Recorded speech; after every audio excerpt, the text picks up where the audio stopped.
Back to my channel. ఈరోజు మనం mango murabba పచ్చి మామిడికాయలతో ఎలా చేయాలో చూద్దాము. మ్యాంగో మురబ్బాకి నేను ఒక 3 వరకు మామిడికాయలు తీసుకున్నాను, పచ్చి మామిడికాయలు. వీటిని ఇప్పుడు పీల్ చేసుకుందాము. పీల్ చేసుకున్న తర్వాత దీన్ని మనం ఇప్పుడు మంచిగా తురుముకుందాము. మామిడికాయలని తురిమితే ఇంత తురుమవుతుంది. ఇప్పుడు మనం ఏదైనా ఒక బౌల్లోకి మెజర్మెంట్ చూసుకుందాం, ఎన్ని బౌల్స్ అవుతుందో.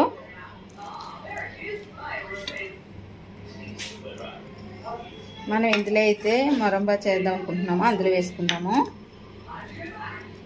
2, ఇది దగ్గరగా 3 కప్స్ వరకు అయ్యింది కదా. ఇప్పుడు ఇందులోకి చక్కెరను కూడా యాడ్ చేద్దాము. ఇప్పుడు ఈ తురుము 3 కప్స్ వరకు వచ్చింది కదా, ఇందులోకి అదే క్వాంటిటీలో అంటే 1 కప్పు వరకు బెల్లం, 2 కప్స్ వరకు పంచదార తీసుకుంటున్నాను. ఇప్పుడు వీటిలన్నిటిని మంచిగా కలుపుకొని స్టవ్ మీద పెట్టుకొని వేడి చేసుకోవాలి. ఇప్పుడు ఇది ఇలా స్టవ్ మీద పెట్టుకొని మధ్యలో కలుపుకుంటూ ప్రాసెస్ని చేసుకోవాలి. మంచిగా ఉడుకుతుంది కదా, ఇలా మధ్యలో కలుపుకుంటూ దగ్గర పడేంత వరకు కూడా ఉడికించుకోవాలి. ఇలా దగ్గర పడిన తర్వాత ఇందులోకి ఇప్పుడు మనం కొంచెం బ్లాక్ సాల్ట్ని యాడ్ చేస్తున్నాను.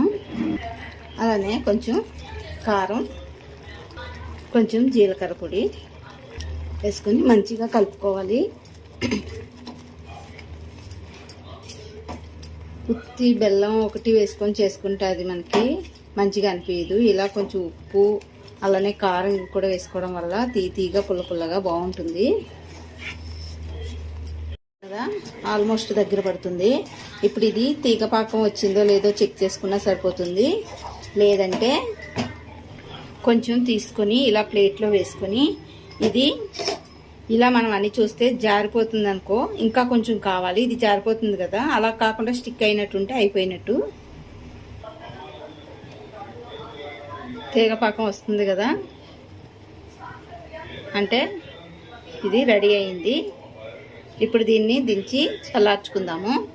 అలా తెలియనప్పుడు ఇలా వేసుకొని చూస్తే మనకి జారిపోవట్లేదు కదా, అంటే ఇది రెడీ అయింది. ఇప్పుడు స్టవ్ బంద్ చేసుకొని దీన్ని కలుపుకుంటూ చల్లార్చుకోవాలి.